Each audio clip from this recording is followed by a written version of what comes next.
Streaming. Hey y'all, happy hump day. So I get to thinking about that old, well, I'm old school because I'm old, but that old, we got to get over the hump because baby, today, whew, this cloudy weather just, it's all good because above the clouds the sun shines every day. That's a metaphor for life, right? So today we are going to continue on looking at how the author um, can convey the information or make a good, clear argument or informative statement, right? Argument or informative statement, and you'll be doing the same things when you get to your task tests. So basically, we're looking at different text structures. I'm going to spend a little more time on each one, and then we'll look at that. What you call it? We'll look at that. The one page that we looked at on Monday. What I want to take a look at first is, excuse me, a sheet of what we call signal words. And what do signals do? Signals make us aware of something of information. So these signal words will help you to know what kind of passage you're looking at because you will identify the signal words and also which ones to use when you are writing your particular type of text. So it's important to use those signal words because they make your writing flow better and easier for your message to come across. So I'm going to look at these signal words and phrases. Let's take a look at these first. So let's see if we can. Um, uh, okay, don't start your stuff. Don't start none, won't be none. So let's see if we can look at. I wanted to kind of make that a little bit smaller. Let's see where we're going. Please forgive me. I am off my game, but we're going to get it right. You know that? All right. I have to laugh. I have to laugh because you know what? Some days are just like that, but I have already decided nothing is going to vex my spirit. And that's, um, it's actually a choice, right? When we, when we decide that things are not going to vex us, we just keep it moving. So here we are, boys and girls. Let's see. There we go. Yes. Because I want to be able to focus on more than one thing or isolate the ideas. Let's look at cause and effect. So, words that you will see in a cause and effect essay, description, uh, writing, we have the words cause, effect, because, since, so, therefore, consequently, due to, lead to, or led to, and as a result, as a consequence, and the reason for, thereby, and thus. Let's just look at that for right now and look at the cause and effect type of writing. So, y'all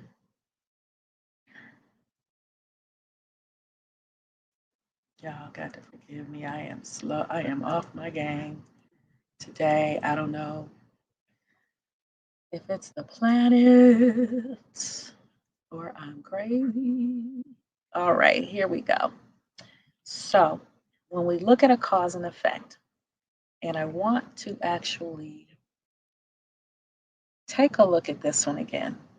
We looked at this on Monday. I want to look at this particular essay right here. So, you're going to have three things happening that are going to you're going to have some things happening that are going to affect or make a change. Okay. So we have now something. Let's read this and then let's dissect it. Why do we have schools? Education in our society serves many purposes, but there are three main functions. First, students learn skills that will help prepare them for society. Writing, reading, and mathematics are essential in today's workplace, and many people learn these skills in school. Second, schools serve communities, whether by functioning as polling locations during elections or providing safe havens for students in temporary living situations. Public schools add value to communities. And third, public schools provide a structured environment for children to engage in productive activities during the many days of the year where their adult caretakers may be working. So, in other words, public schools also provide daycare. And these are three of the primary reasons that we have um, schools in our society. Okay, so if we go back and look at our signal words, let's go back and take a peek at our signal words.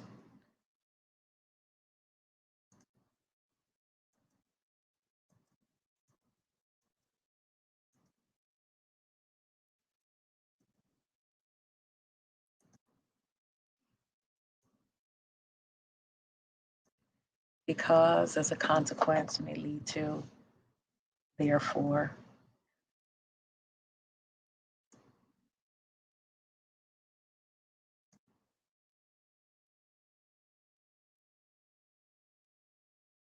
due to, as a result. Okay, let's look at that and then go back to our essay. And sorry, this is so rough, transitioning back and forth. What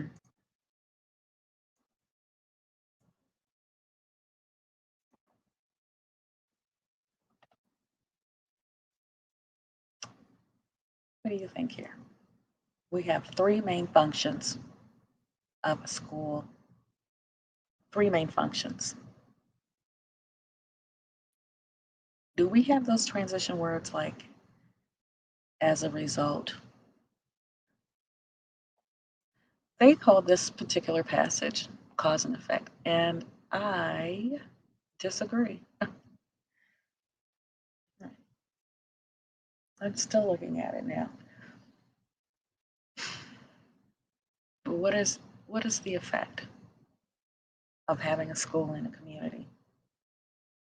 Okay, there we go. We have students will learn skills that will help them prepare for society. Um, Students provide safe havens in temporary living conditions and add value to communities. And they also provide a structured environment for children. Okay, so schools, communities are made um, more, how could we say this?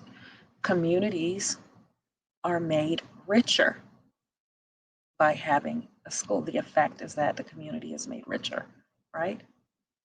Um, Students have a place to learn the skills they need for society. Schools provide safe havens for homeless children, polling locations. They provide a structured environment for children to engage in productive activities during many days while parents are working. There's a place for them to be.